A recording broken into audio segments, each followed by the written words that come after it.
बीवी की मिठाई। वो हेवन यार मनुष्य, इतनी अच्छी मिठाइयाँ तो दुनिया का नंबर 1 हलवाई भी नहीं बनाता होगा।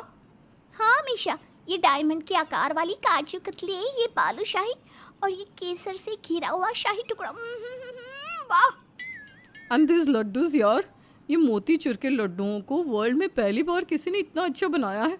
I just love it guys. मेरी फेवरेट मिठाई तो ये बेसन की बर्फी और रसमलाई पेड़ा है। ये रसमलाई पेड़ा मैंने खुद की अपनी रेसिपी से बनाई है।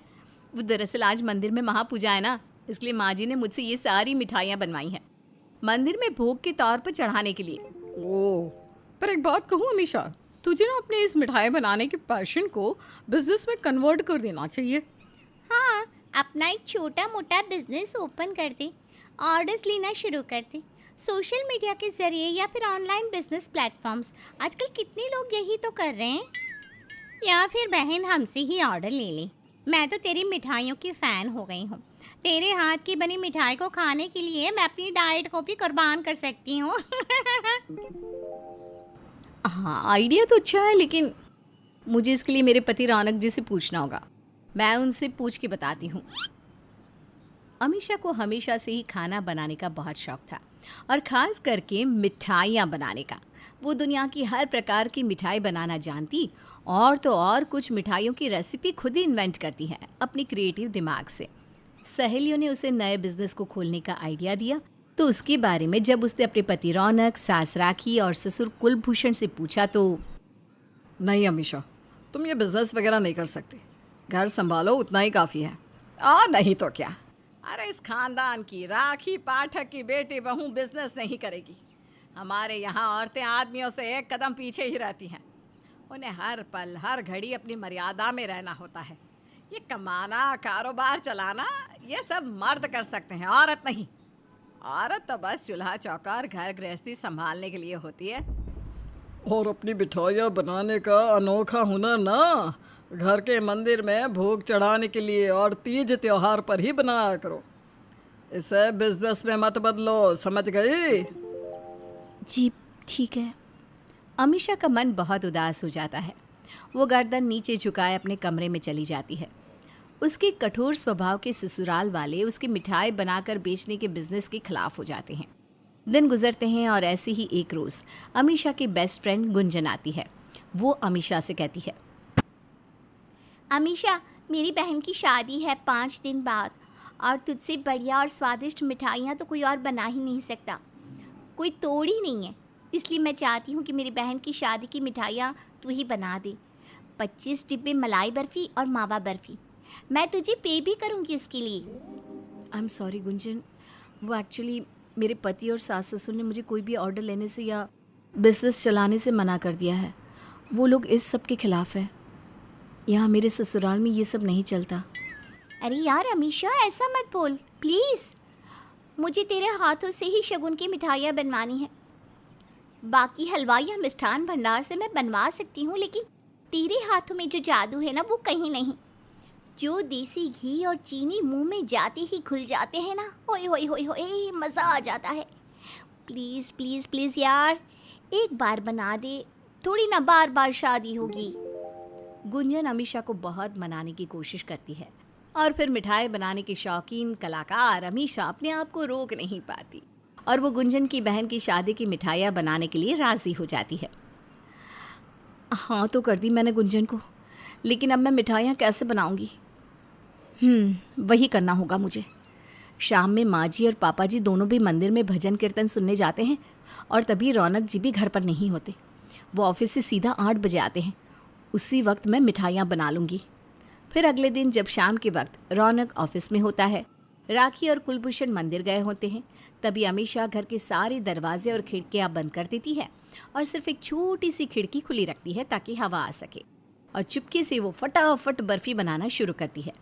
ऐसे ही धीरे धीरे एक के बाद एक कोई ना कोई उसे मिठाई बनवाने के लिए कहता, और उन्हें मना ना कर पाने पर अमीषा शाम में जब घर खाली होता है तभी मिठाई बनाती रहती, और इन छोटे छोटे ऑर्डर से थोड़े बहुत पैसे कमाने लग जाती है। एक दिन अमीषा शाम के वक्त रसोई में ऑर्डर की मिठाई बना रही थी, तब ये केसर, काजू, पिसा हुआ बादाम, पिस्ता और किशमिश और खोया, बस और कुछ नहीं लगेगा इस मिठाई के लिए। चलो पहले अब चाशनी बना लेती हूँ चीनी की, फिर उसके बाद इमरती बनाऊँगी। इमरती के 5 डब्बे बनाने हैं और नारियल की बर्फ़ी के 3। अमीशा अपने काम को निपटाने में लगी हुई होती है, तभी राखी और कुलभूषण घर पर आ रहे होते हैं।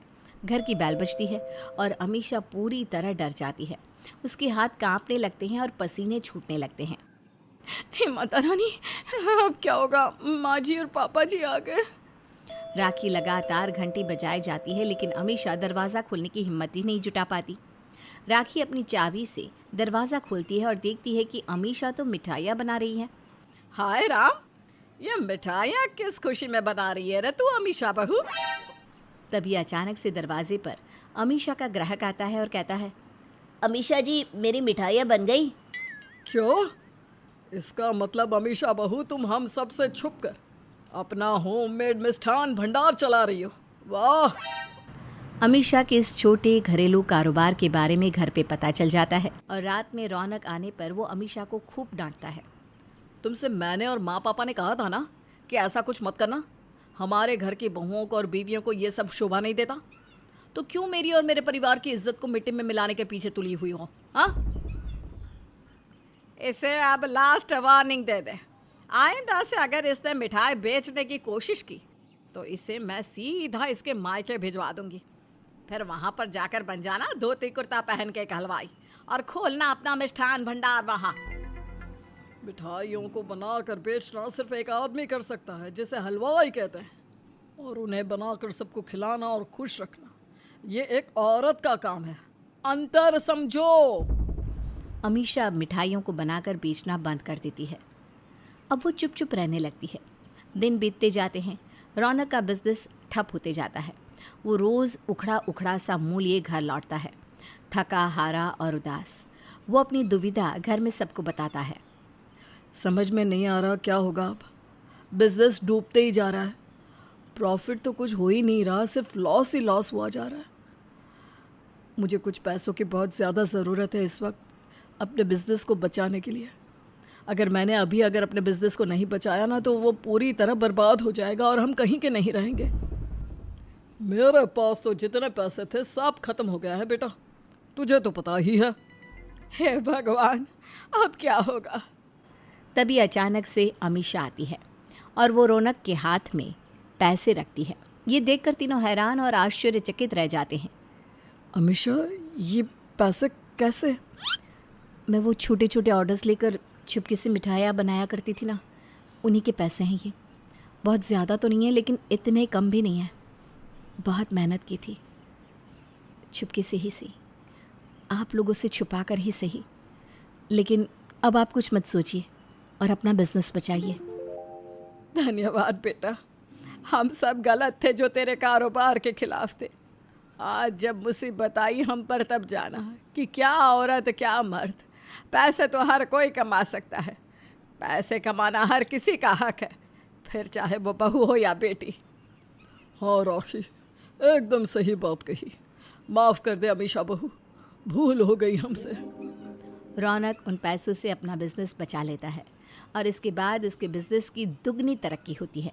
वो घर लौटता है और तभी अमीशा उसे मिठाई खिलाती है। कांग्रेचुलेशंस। बधाई हो बेटा। बधाई हो मेरे शेर। Thank you. लेकिन ये सब मुमकिन हो पाया है, सब फिर से ठीक हो पाया है तो सिर्फ और सिर्फ मेरी बीवी की मिठाई के कारण। I am proud of you बीवी जी। अमीशा अपना मिठाई बिजनेस शुरू करती है और खूब तरक्की पाती है।